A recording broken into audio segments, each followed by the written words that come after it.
দেওয়া হল। সূরা আল বাকারা নাং বোঝায় বাংলা অনুবাদ 31-40। এক কথায় জিস. আর তিনি আল্লাহ আদমকে সবকিছুর নাম শিক্ষা দিলেন। এরপর সেগুলিকে ফেরেশতাদের সামনে পেশ করলেন এবং বললেন, যদি তোমরা সত্যবাদী হও তবে আমাকে এগুলোর নাম বলে দাও। 32. তারা বলল, আপনিই পবিত্র।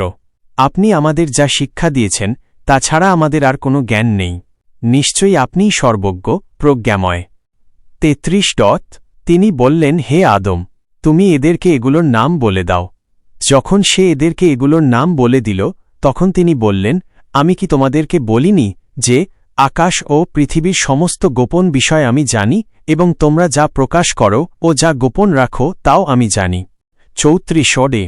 আর যখন আমি ফেরেশতাদের বললাম আদমকে সিজদা করো, তখন ইবলিস ছাড়া সকলে সিজদা করল। সে অমান্য করল ও অহংকার করল, আর সে কাফিরদের অন্তর্ভুক্ত হল। 35. আর আমি বললাম, হে আদম, তুমি ও তোমার স্ত্রী জান্নাতে বসবাস করো এবং তোমরা উভয়ে যেখানে ইচ্ছা খাও, তবে এই গাছটির কাছেও যেও না, তাহলে তোমরা জালিমদের অন্তর্ভুক্ত হবে। 36. এরপর শয়তান সেখান থেকে তাদের পদস্খলন ঘটাল এবং তাদেরকে যে অবস্থায় ছিল তা থেকে বের করে দিল।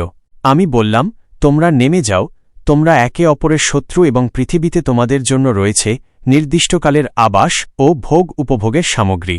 37. অতঃপর আদম তার প্রতিপালকের নিকট থেকে কিছু বাণী লাভ করল এবং তাকে ক্ষমা করার জন্য প্রার্থনা করল। ফলে তিনি তাকে ক্ষমা করলেন।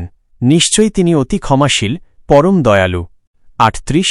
আমি বললাম, তোমরা সকলে এখান থেকে নেমে যাও। এরপর যদি তোমাদের কাছে আমার পক্ষ থেকে কোনো হেদায়েত আসে, তখন যারা আমার হেদায়েত অনুসরণ করবে তাদের কোনো ভয় থাকবে না এবং তারা দুঃখিতও হবে না। 39. আর যারা অস্বীকার করবে এবং আমার নিদর্শনসমূহকে মিথ্যা প্রতিপন্ন করবে, তারাই হবে জাহান্নামের অধিবাসী এবং তারা সেখানে চিরকাল থাকবে। 40. হে ইসরায়েলের বংশধরগণ, আমার সেই নেয়ামতকে স্মরণ করো যা আমি তোমাদের ওপর দিয়েছিলাম এবং আমার সাথে তোমাদের অঙ্গীকার পূরণ করো, তাহলে আমি তোমাদের সাথে আমার অঙ্গীকার পূরণ করব। আর তোমরা শুধু আমাকেই ভয় করো।